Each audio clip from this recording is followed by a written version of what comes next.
People will not stop feeling animosity towards the American government just because we've accepted the nuclear agreement. People are showing their hostility towards global arrogance. Picture this, thousands of people packed into the streets of Tehran, chanting, waving flags, raising banners.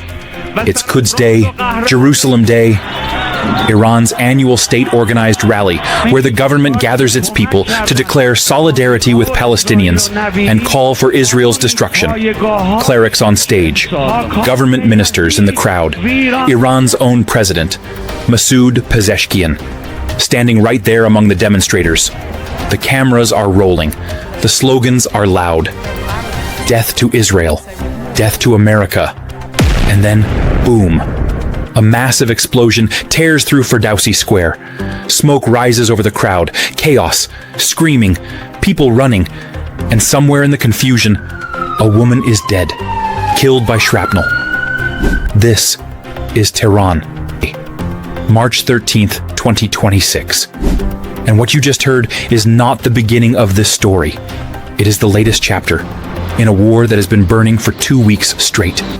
A war that has already killed over 1,400 people in Iran alone. A war that has sent oil prices rocketing past $100 a barrel. A war that has the entire world holding its breath. And a war that nobody seems to know how to stop. Let me take you back to where this all started, because you cannot understand today without understanding February 28th, 2026. That was the day the world changed. On February 28th, Israel and the United States launched a series of coordinated strikes against Iran. The stated objectives were regime change and the destruction of Iran's nuclear and ballistic missile program. Not a warning shot, not a limited airstrike.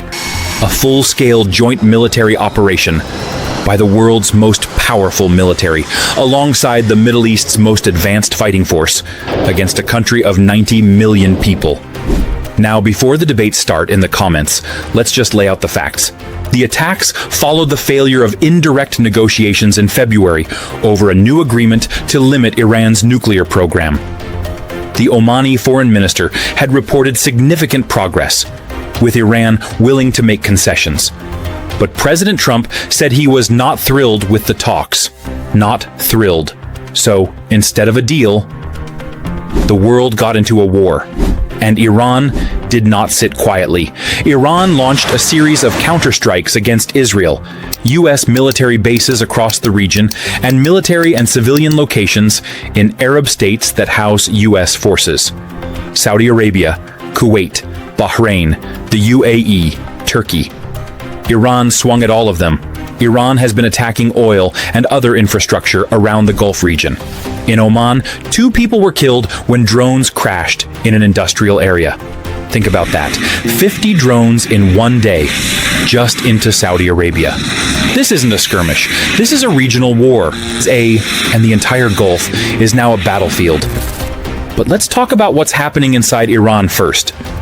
Because the explosion in Tehran today wasn't just a bomb going off. It was a statement. Israel had issued a warning shortly before the blast, threatening to target the area. And now their country is at war. And here is the truly extraordinary part of today's story. Iran's government didn't cancel the Quds Day rally, even with the bombs falling, even with Israel openly threatening to strike the area. Iran's President Pezeshkian was seen at the rally in Tehran, as well as Ali Larijani, Secretary of the Supreme National Security Council. Demonstrators chanted, "Death to Israel" and "Death to America," while carrying Iranian flags and images of Palestinian fighters. In Turkey, NATO defenses intercepted another ballistic missile fired from Iran, the third time since the war began. Across the Gulf, several countries say they've intercepted Iranian drones and missiles. In the past hour, Qatar's defense ministry says it intercepted a missile attack. That is a detail that should be getting far more attention than it is, because that is not just Iran versus Israel anymore. That is Iran testing how far it can push before the entire Western alliance responds as one. Nearly 60 people were wounded in northern Israel after Hezbollah fired several rocket salvos toward the area and at Israeli troops in southern Lebanon. One person was killed in southwestern Beirut in an Israeli strike. Lebanon is bleeding again. The death toll in Lebanon rose to 570 people, with more than 750,000 people displaced by the fighting. And then there's the oil. Oh, the oil. This is where the war stops being just a Middle East problem and becomes everybody's problem. Roughly 15 million barrels of crude oil, about 20% of the world's oil, typically are shipped every day through the Strait of Hormuz. The threat of Iranian missile and drone attacks has all but stopped tankers from traveling through the strait. 20% of the world's oil supply frozen, because ships are terrified to sail through waters where Iran is attacking anything that moves. Oil prices jumped to nearly $100 a barrel. Iran threatened to send prices to $200 a barrel by cutting off tanker traffic through the Strait of Hormuz entirely. $200 a barrel. If that happens, the entire global economy doesn't just shiver, it collapses. The head of Saudi Aramco warned that the crisis could have catastrophic consequences on oil markets, describing it as the biggest crisis the region's oil and gas industry has ever faced. The biggest ever. Saudi Aramco's own CEO used the word catastrophic. This man sells oil for a living.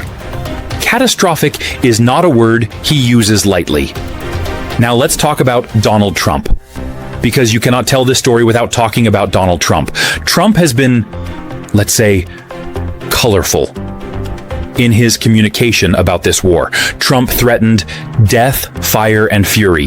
That's the language the President of the United States is using in a country of 90 million people.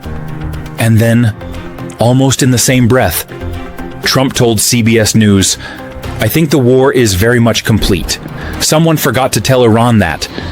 Because while Trump was calling the war complete, Iran was still firing missiles at Israel, still sending drones into Saudi Arabia, still blocking oil tankers in the Gulf, still threatening to send prices to $200 a barrel.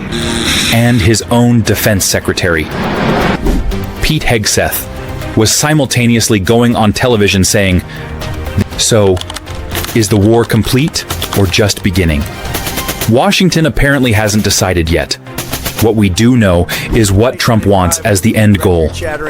And he has been very clear about this. Trump has said only the unconditional surrender of Iran will end the war. Because here is the extraordinary thing about what's happening inside Iran right now. The military is hurting badly. The chairman of the U.S. Joint Chiefs of Staff said that ongoing U.S. and Israeli strikes had resulted in a 90% reduction in Iran's missile launches against Israel and Persian Gulf allies. 90% reduction. That is an enormous number. Iran's military capacity has been dramatically degraded.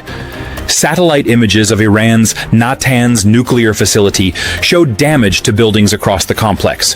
The Isfahan missile complex also destroyed tunnel entrances after reported airstrikes. The nuclear facilities, the missile sites, the Air Force, the Navy, all of it being systematically dismantled from the sky. And yet, Iran is still firing, still attacking, still threatening. Because Iran's government understands something very clearly. The moment they stop is the moment they lose everything. And then there is the question of Iran's new leadership, because one of the most seismic events of this entire war happened almost quietly. The death of Ali Khamenei triggered an election for a new supreme leader. Under Iran's constitution, an interim leadership council was established. Mojtaba Khamenei was elected on March 8, 2026, to replace his father as supreme leader. Trump called the new supreme leader lightweight, and threatened he wouldn't last long without Trump's approval. But lightweight or not, Mojtaba Khamenei's first public statement was not one of surrender. In his first public message, Khamenei said Tehran would avenge the blood of those killed, warned Gulf Arab nations to shut down U.S. bases they host, and declared that the Strait of Hormuz should remain closed. Avenge the blood.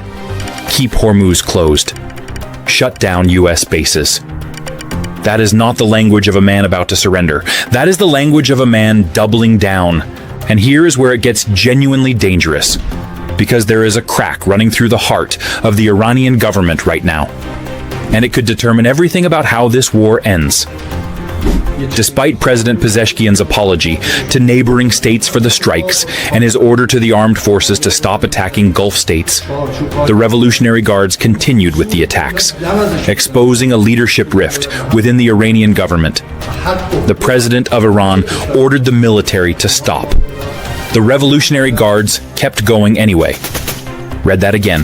The civilian president of a country told his military to stand down, and the military ignored him. This is not a united government making coordinated decisions. This is a fracturing system where the hardliners in the Revolutionary Guard are pulling the levers of war independently, while the nominal civilian leadership is trying to manage a catastrophe it may no longer control. And that is terrifying, because a government that cannot control its own military cannot negotiate a peace either.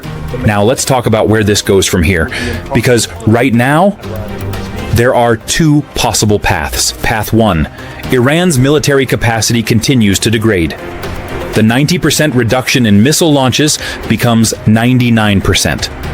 The Revolutionary Guard runs out of ammunition. The economic pressure of a closed Strait of Hormuz starts hurting Iran more than anyone else.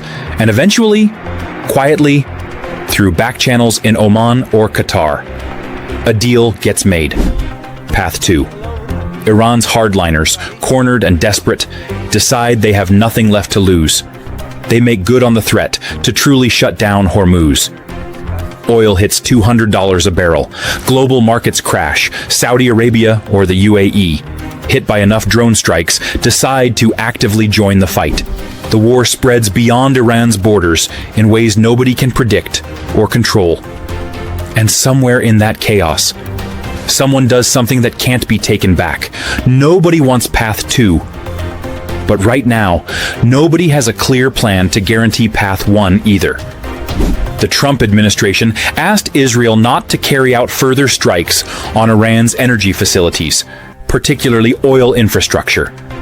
A source described Trump's view of strikes on Iranian oil as a doomsday option, something to be held in reserve only if Iran deliberately attacks Gulf oil facilities first.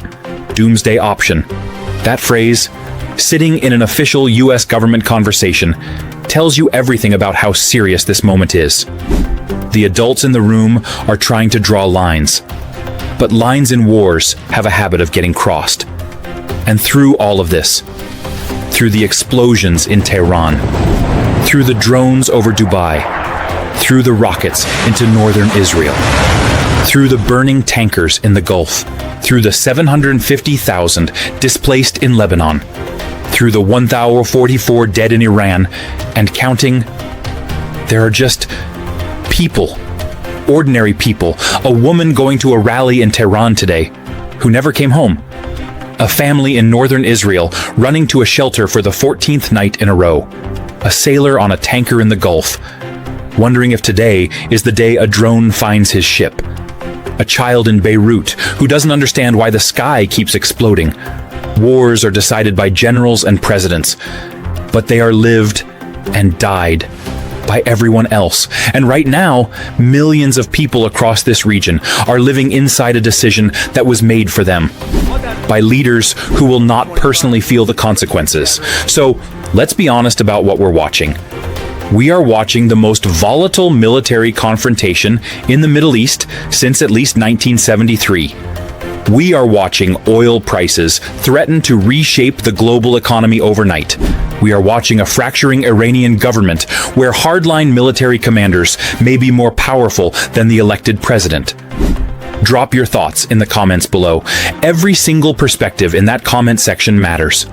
This is the kind of conversation the world needs to be having right now. And if this kind of deep, honest, no-nonsense reporting is why you come here, then please hit that like button. It takes 1 second. It tells us that work matters, and it helps more people find this channel at exactly the moment they need to. And if you haven't subscribed yet, now is the time. Hit that subscribe button and turn on the notification bell. Because this situation is changing by the hour, New strikes, new threats. Stay informed, stay engaged.